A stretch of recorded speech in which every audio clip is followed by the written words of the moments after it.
This is the Spyderco Endura, and it is about the best large EDC knife you're going to find on the market right now, especially for the price. And despite being an older design, it still holds up really, really well. So the Endura here, this is made in Seki, Japan. So Spyderco's Japanese factory. This version here is in K390, which is my preferred version for most of these Seki City backlogs. And this is one of Spyderco's older designs, at least one of the older designs that they still have in production now. This is sort of the top end of their series, which includes your Endura, your Indela, and I've got the Warney version here, your Delica. Your three versions of, Spyderco's Seki City backlogs, with the Endura being just a little bit under 4 inches, your Delica being right around 3 inches, and your Indela being right in the middle, right around 3.5 inches. So the Endura is the big boy. But as we'll see in this review, it doesn't feel nearly as big as you might think. So this knife has 3.8 inches of blade, almost 4 inches, which is a pretty large blade in general. Again, let's pull out one more size comparison quick. If you compare it to your Paramilitary 2, the blade on this one is actually a decent bit longer than the blade on your PM2. The cutting edge, if we line those up, is, about a 1/4 inch longer. And the actual blade is about the same amount because it's just got this kick instead of that choil there. Handle's a little bit longer too. It's a longer knife than the PM2. So this is a big boy. 3.7 ounces. So even though they use these FRN handles here, they don't use these FRN handles really to reduce weight. We'll talk about that more in detail. They do have some internal milling on those steel liners, but honestly, these FRN handles are more used for the texture that they provide, for what you can do with an injection molded handle, and it does lead to some exceptional ergonomics. It's not to be lightweight. Blade stock is 118 thousandths, which is definitely on the thinner side, especially for pocket knives in 2024. 118 thousandths, that is significantly thinner than your PM2. That's about the same as something like the Native. It's about the same as the Manix. It's a lot thinner than what a lot of other brands are putting together, and that's part of what ends up making the Endura so good. And price point, you're talking between $100 and $150 for the Spyderco Endura, based on the blade steel that you get it in. Like a lot of Spydercos, the primary thing is going to be determining your price is not necessarily the handle. I don't know if there are any G10 versions of this on the market, right now. There certainly used to be G10 versions of this, and there also used to be a Knife Center exclusive that was in Paca wood, which is a wood laminate, which was very nice, significantly heavier, feels like a quite different knife. That one was a little pricier. The G10 versions are going to be much pricier. The G10 versions, if they're available, are probably around $200, if not north of 200. But these FRN versions, you get it in VG10, which is sort of your base steel. It's going to be about $100. This K390 version is about $150 full retail price. So those are your specs. Let's get into this knife, and this is probably my favorite large EDC knife. Actually, I'm not even going to say probably. It is, and I am not somebody who generally carries knives of this size, and I have probably carried this knife about as much as all the other 4-inch or near 4-inch blades in my collection combined. So let's get into why. It really does start with this blade. And part of why this Seki City line makes for such great EDC knives is this blade shape. This is a consistent blade shape across the Delica and the Endura and the Indela. You've got a little thumb ramp back here with some relatively stiff jimping. It's decently deep and quite sharp. A little bit of jimping on the FRN here, which actually does catch your fingers just a little bit. You've got a kick here rather than a choil. So if we let's pull out our Native here. So you can see on the native, they put a full choil with jimping. You can get your full finger in there just like that. By the way, let's compare the jimping while we're here. You can see the Seki City jimping is just a little bit deeper, a little bit sharper, and you do feel it. It's very good jimping. So this kick here, you actually can, you can do this with all the Seki City backlocks here. You can pinch your finger in there, and I actually end up holding this knife quite a bit like this. It's not secure enough to be a full choil. This isn't, you know, you wouldn't do really hard stabbing or anything like that with your finger in this position. It certainly could slip up onto the blade, but it gives you enough of a space that if you're pulling this pointer finger, this index finger back into the handle, you can pinch it pretty securely in this position.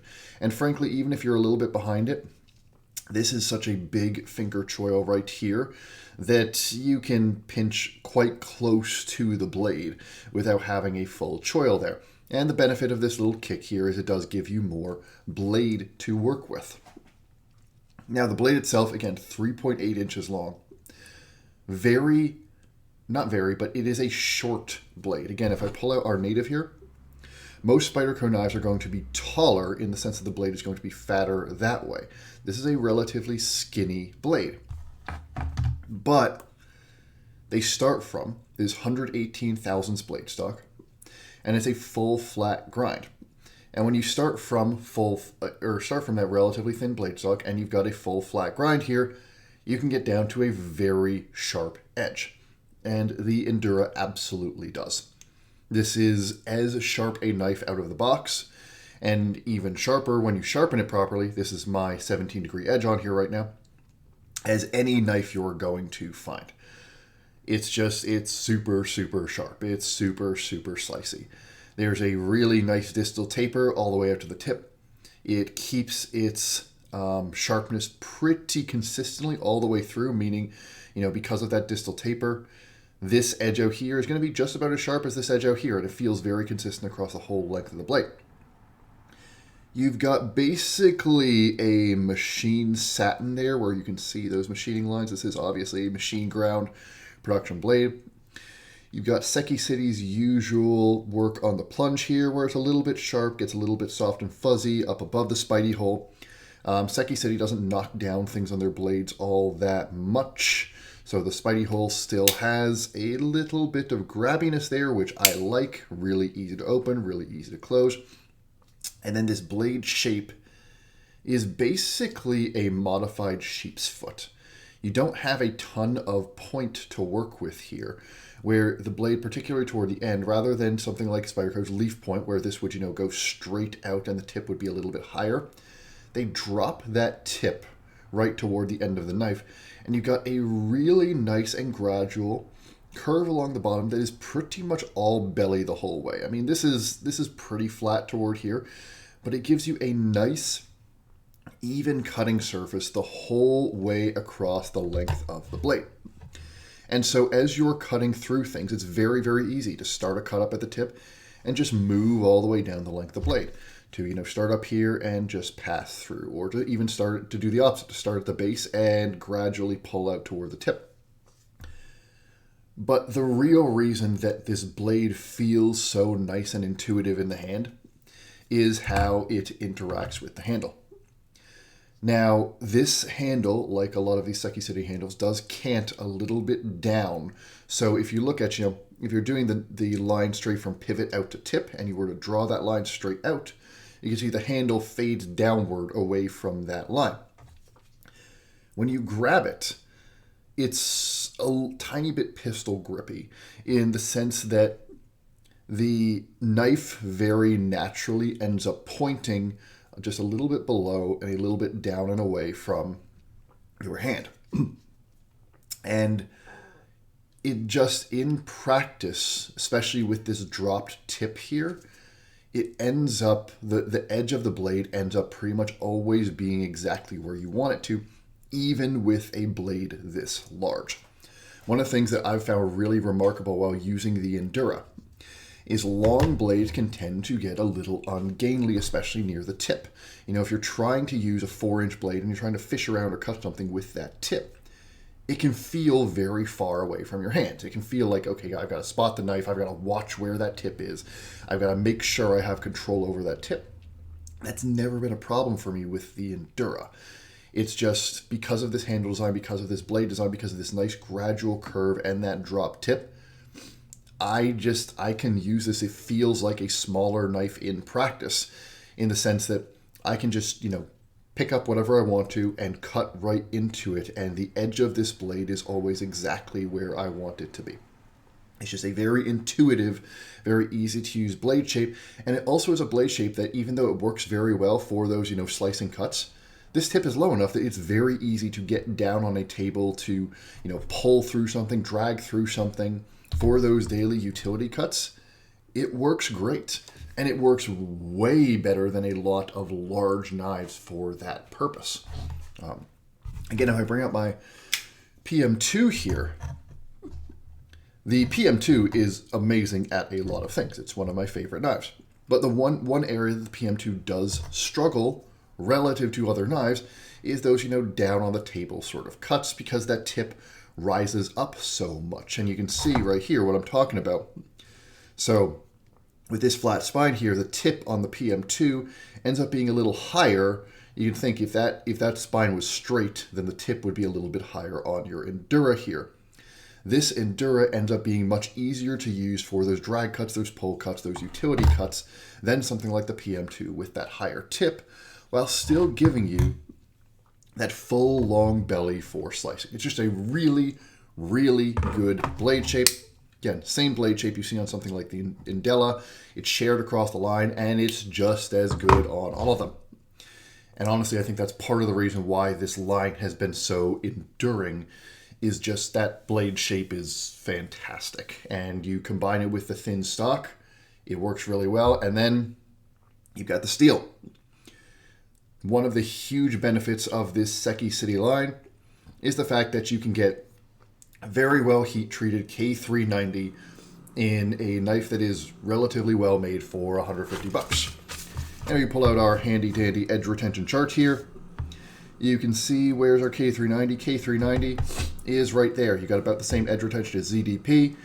You've got better edge retention than your M390, your 204P, stuff like that. Meaningfully better than S30V, even at its highest hardness. You're talking, 10-20% better edge retention than even the hardest S30V that you're going to find. And you're, only about 10% lower edge retention than something like your S90V. This steel is not stainless, but I live literally at the beach. I am about probably 100 yards from the ocean. I have treated this once with some EDC oil, and this is the amount of patina and cloudiness that I've got. I've used my Endura, same steel, in the garden a ton, cleaned it off, kind of, and this is what I've got from it. K390, even though it's a tool steel, tends to patina more than it rusts, and in fact, a lot of people will force a patina on there. They'll put it in lemon juice or something like that. You'll get this beautiful gray-purple cloudy patina. And folks have been talking about K390 on the Spyderco forums for years. You don't have to worry about rust and pitting all that much with K390. It tends to patina more than it rusts and pits. So even though it's a tool steel, it ends up being relatively easy to care for as long as you're not doing stupid things like using it in salt water and then leaving it out without drying it out. The other great thing about K390, which is why some people really love it, is you get that relatively high hardness. You get pretty decent toughness. It's not a tough steel, but it's more than tough enough. It's sort of what you would expect from those high edge retention steels in that range, but it sharpens very easily. One of the problems with your S90V, your 15V, your Maximate, stuff like that, is they tend to be very hard to sharpen, especially if you don't have diamond stones. They're pretty much impossible to sharpen if you don't have diamond stones, because a lot of sharpening systems will not be harder than the steel. And so it's either very laborious or just straight up not possible. K390 is as easy to sharpen, in my experience, and in a lot of other people's experience, as something like an S35VN and S30V, as steels with much less hardness. and it sharpens up to a very nice edge. So K390 is, it seems like a lot of Spyderco fans' favorite steel, especially people that, like to use their knives hard. And my opinion is pretty similar. My experience with the steel has been fantastic, and it's a significant reason to look at this Seki City line of knives, is because K390 is such a good steel. It's used very little by other manufacturers. I've only seen 4 or 5 other manufacturers, including custom makers, that use K390 regularly, and this is a relatively accessible price point to get it. So that's the blade. Blade is fantastic, one of the best 4-inch or near 4-inch blades on the market, and has been proven for years. Let's talk about the lock next, and then we'll get into the handle. Lock here is a back lock. You've got this little dent here. It's called a boy dent. It's to make the back lock just a little bit easier to push down on and locate. You can see it's flat here on the native. This little dent does in fact make it a little easier to just, especially if you're not looking at the knife, to find that perfect back lock spot and push it down. Pretty strong straight spring tension there, but very smooth and consistent the whole way through that back lock. Easy to press, unlocks, comes right down. Very nice, satisfying snap at both ends. When it fully locks up, you get a very nice crack there. Seating is nice. I have never had any play in my Endura, and there used to be play pretty regularly in these Seki City backlocks. I've owned a dozen of them that have been made in the last 3 or 4 years, and I have had play in maybe one of them. So it seems like Seki City has probably figured out how to make these backlocks without any side-to-side or up-and-down play. So you press that lock down. Nice snap on the close, too. Very nice little snapping sound, and it pulls the blade in from pretty far away. You're never going to get a smooth, free-dropping action, though you can, one-hand it like that. I can do it better not under the camera. So this is a one-handed opening, one-handed closing knife. You're never going to get a smooth, snappy action out of a backlock like this. It will be smooth in the sense that it will be fluid, it will be consistent, it won't be gritty as long as you keep the knife clean. But just don't expect, it's not going to be a compression lock, it's not going to be a free dropper. It's a controlled action, but it is plenty secure.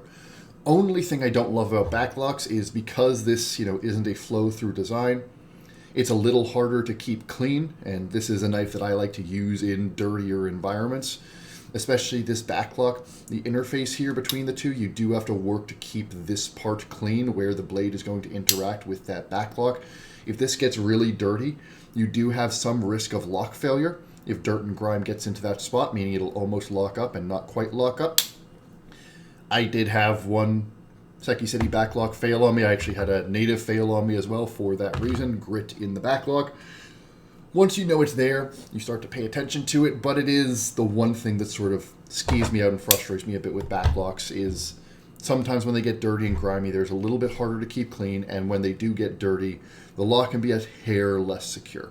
Not really a problem in general, just something to know. It's inherent to the lock design, not a problem with this knife in particular. Backlock totally secure. I love the action on Seki City backlocks. And then let's get to the handle here. And this handle design has been in Spyderco's catalog for at least a decade, probably a couple decades in some form. It's a very simple handle. You got a big front finger choil here, which is basically a 2-finger choil. Then you've got these nice scallops here, which give very logical, easy places for your middle finger and pinky. You got that big downswept handle here with a curve all the way across the back. And it just fits really nicely in the hand, really intuitively.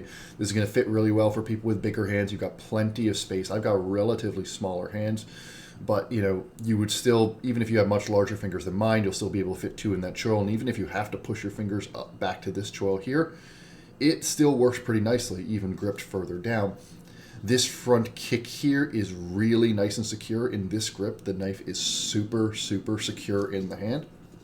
And as I mentioned before, the way this handle interacts with this blade, it just makes the positioning of the blade very intuitive. The blade is always exactly where you want it to be. It's very easy to cut with. You don't have to think about where the blade is while you're using the Endura. more so than most knives of this size. You have Spyderco's volcano texture on the handle here, which are these little squares. The little squares have their sort of edge toward the center, which gives you tons of grip. If you try to push this way, it grips you. If you try to pull this way, it doesn't. Vice versa on the other side. This spot here, so where the clip lands, it doesn't grab on your pockets, which is great. Texture just works really well. It gives you just enough texture that it feels secure in the hand, while on all the edges of this FRN are nicely rounded. I mean, it's injection molded, so it's made like that. It's not like they're machined to be rounded off, but they're a nice contour rounded edge with a big rounded finger choil here. And there's sort of an eggshelly texture on the FRN. If I compare this to one of the biggest differences in FRN between Seki City and Golden, and you can see it there in the light. Golden Colorado, I don't love the texture that they put on the smooth parts of their FRN. It feels very flat and plasticky. You can see it's a smooth texture there. If you look close up here, you can see that eggshell texture. It's more gritty. It's more, I mean, tiny, tiny, tiny pebbled sort of thing. It feels just grippier. It doesn't feel flat and smooth. It feels matte.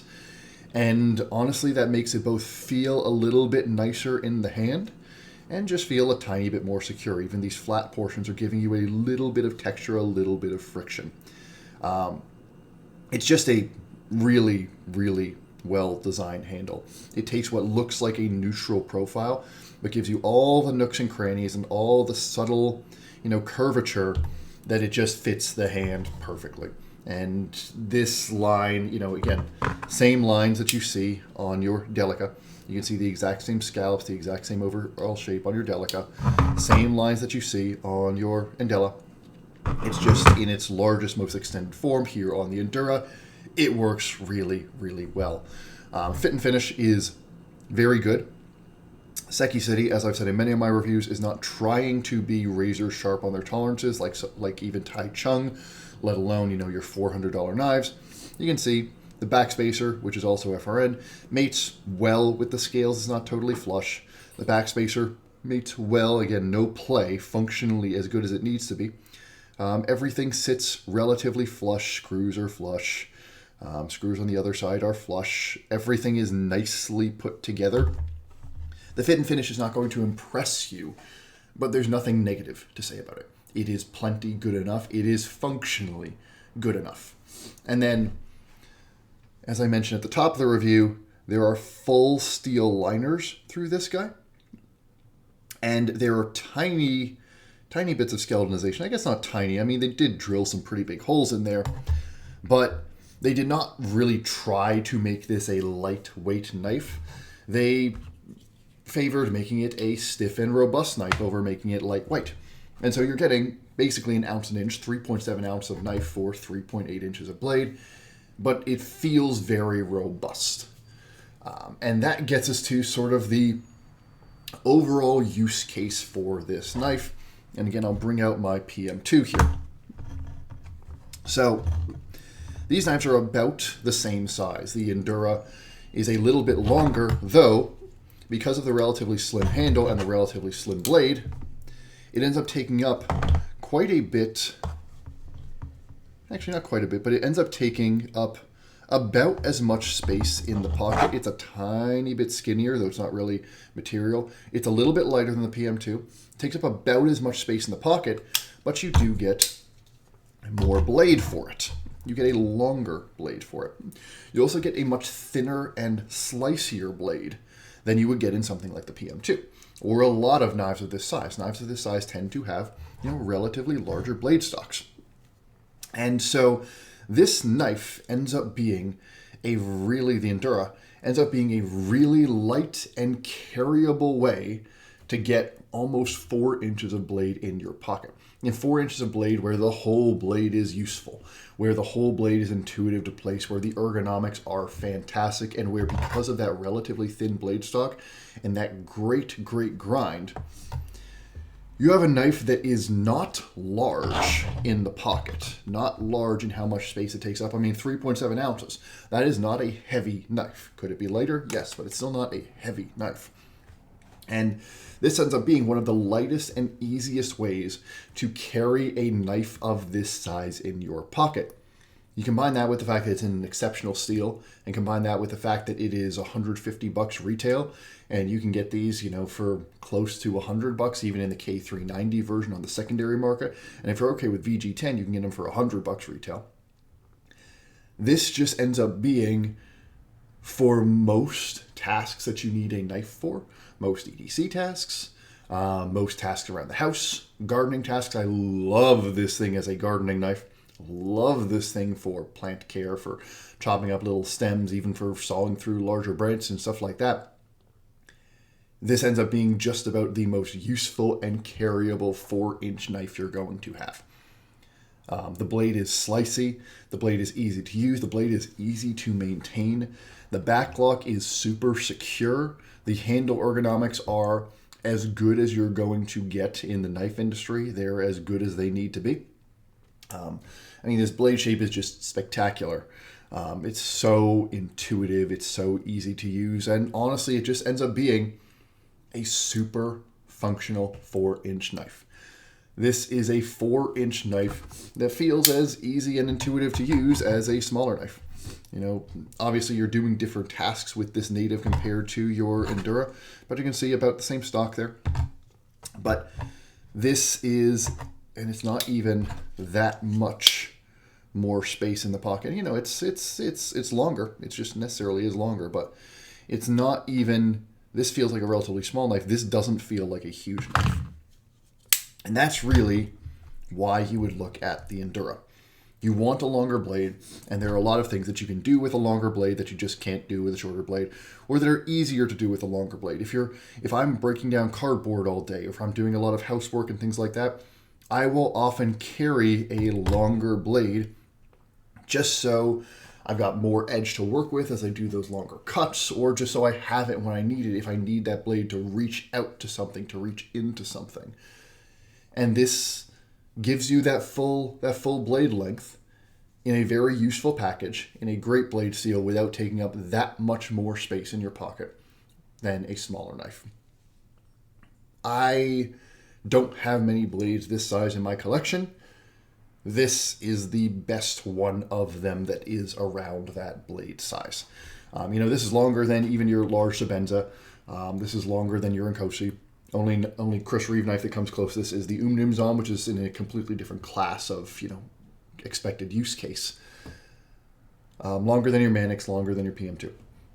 If you want a blade this size, you want a almost 4-inch knife, you want it to be easy to carry, affordable, great steel, great edge, great ergonomics, you're going to love the Endura. And this K390 version is the version to get. There are sprint runs in cool colors and things like that, but this K390 version is pretty readily available. There are multiple retailers with it in stock right now as of the time of this review. I believe they certainly were yesterday. And at that price, it's going to be hard to beat. So that is your Spyderco Endura. It ends up being one of the most recommendable knives that I own. And it ends up being a knife that I carry a ton. And again, I probably carried this about as much as all my other 4-inch knives combined. And there's a reason for that. It's a classic Spyderco design. It's a classic for a reason. If you haven't tried it, go out and try one. Especially if you haven't tried, I'm going to have reviews coming up for all of them. But if you haven't tried this Seki City line, which is where a lot of non-knife geeks get into Spyderco, but I feel like a lot of, the international knife community, as it's called, the IKC, a lot of knife nerds skip over this because it's a little bit cheaper. The fit and finish isn't quite as good as some of the other ones. Japan is seen as Spyderco's sort of redheaded stepchild. Give these a shot. They are super useful knives. They are popular for a reason. They have been in Spyderco's lineup for a long time for a reason, and the Endura is emblematic of all of that. Hope you found this to be a good use of your time. Hope you found it useful, and I will see you again soon.